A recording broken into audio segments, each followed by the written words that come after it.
नमाज आपने सड़कों पर अगर पढ़ ली तो आपके ऊपर मुकदमा, आप जेल में चले गए। कितने मिनट की नमाज? 2 मिनट, 4 मिनट या 5 मिनट। चलो बड़ी लंबे सूर्य अगर इमाम साहब पढ़ा दिए तो 8 से 10 मिनट ईशा की नमाज में।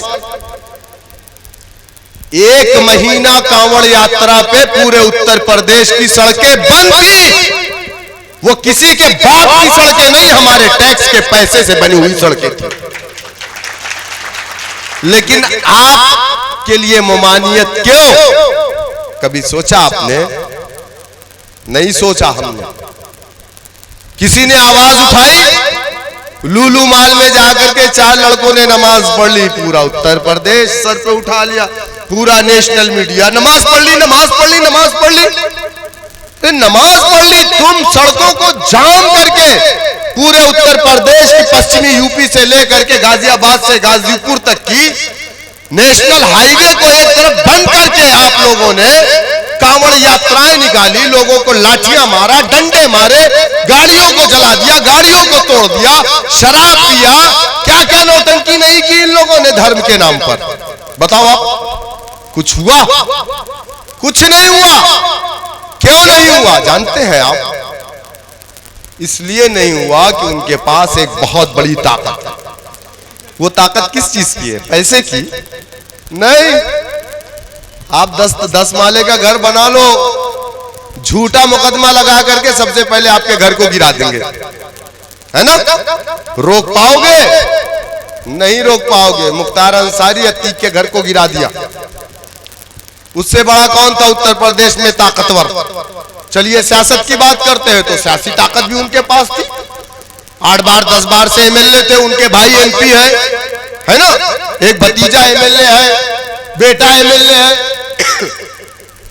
बावजूद उसके क्या हुआ? उनके घरों को गिरा दिया।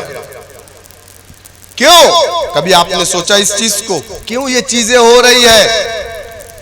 क्योंकि हिंदुस्तान एक जमहूरी मुल्क है और जमहूरियत की सबसे बड़ी ताकत क्या है आप जानते हैं? आपका पैसा नहीं।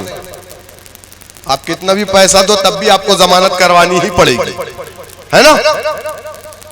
जमहूरियत की सबसे बड़ी ताकत आपका खेत नहीं, आपके बाग नहीं, आपके मकान नहीं। जमहूरियत की सबसे बड़ी ताकत सियासत है। क्या है? सियासत है। बीजेपी की सरकार है, उनके हाथों में जो झंडे हैं ना वो बीजेपी के हैं। जिसके हाथ में भगवा झंडे। अच्छा आप मुझे ईमानदारी से बता दो, आप यहां से लखनऊ तक चले जाओ, आपके पास गाड़ी का पेपर ना हो, आपके पास लाइसेंस ना हो, आप अपनी गाड़ी में एक भगवा झंडे लगा लो, अपने गले में एक झंडे भगवा डाल लो, कोई पूछेगा आपको? ये आपके जहन में है ना बात? क्यों? क्योंकि मालूम है उसको कि ये बीजेपी से जुड़ा हुआ आदमी है, आरएसएस बजरंग दल से जुड़ा हुआ आदमी है। इसको छूने का मतलब है दरोगा जी ने परेशान किया तो दरोगा जी सस्पेंड हो जाएंगे, है ना? लेकिन आप दाढ़ी और टोपी में रात को 2 बजे जरा घूमिए सड़कों पे, 3 दिन तक घर वाले ढूंढेंगे, एटीएस वाले उठा करके ले गए पूछताछ के नाम पर।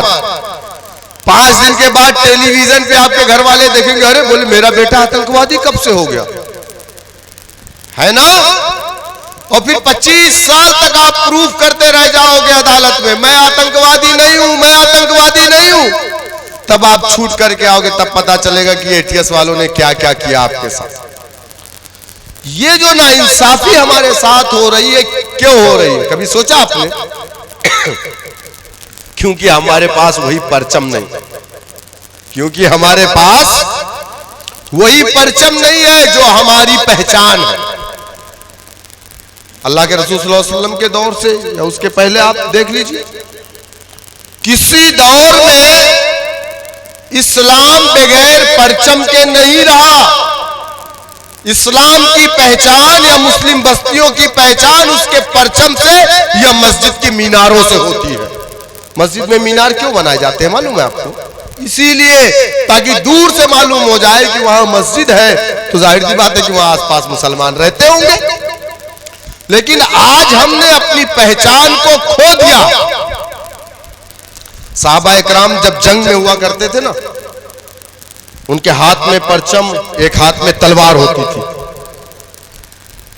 और अगर एक हाथ कट जाते थे तो परचम को अपने दांत में लगा देते थे, लेकिन परचम को कभी जमीन पे गिरने नहीं देते थे। मरने से, शहीद होने से पहले उनके साथ का साथी साहबा उस परचम को अपने हाथ में लेके आगे बढ़ता था। परचम को कभी उसने नहीं छोड़ा। लेकिन आज हमारी कौम ने अपनी पहचान को मिटा दिया है। अल्लाह के रसूल सल्लल्लाहु अलैहि वसल्लम ने मीसाक़े मदीना को पढ़िएगा, दुनिया का सबसे पहला गठबंधन अगर किसी ने किया तो मेरे आका ने किया। दुनिया वालों को किसी ने सियासत सिखाई तो वो सबसे बड़े इस दुनिया के सियासतदान गुजरे मेरे आका नबी करीम मोहम्मद सल्लल्लाहु अलैहि वसल्लम।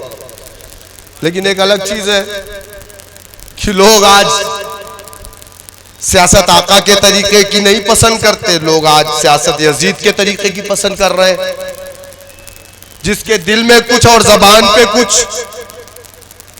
अल्लाह के रसूल सल्लल्लाहु अलैहि वसल्लम मदीने में मुट्ठी भर सहाबा इकराम के साथ थे। यहूदी बड़ी ताकत में थे।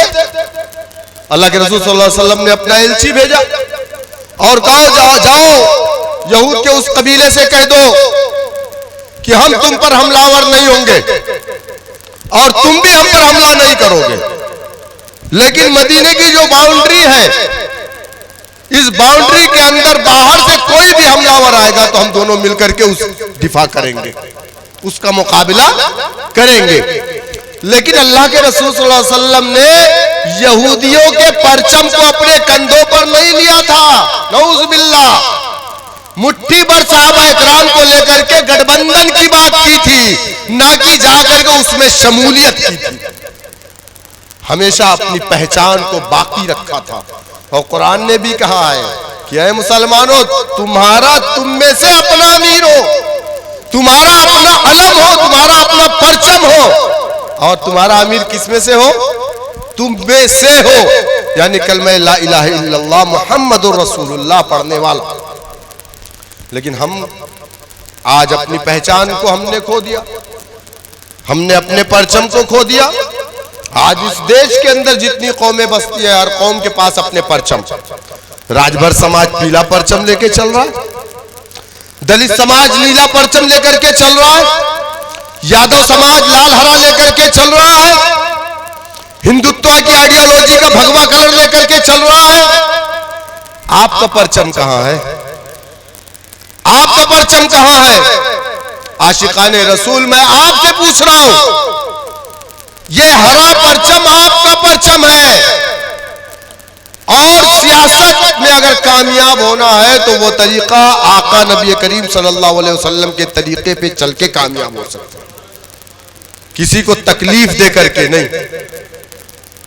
और आका का जो तरीका था, तलवार की नोक पर इस्लाम नहीं फैला था, मेरे आका नबी करीम सल्लल्लाहु अलैहि वसल्लम के इखलास पर इस्लाम फैला था।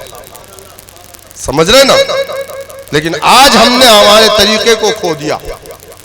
आज हम दूसरों से सियासत सीखने जाते, लोग कहते हैं काशीराम काशीराम।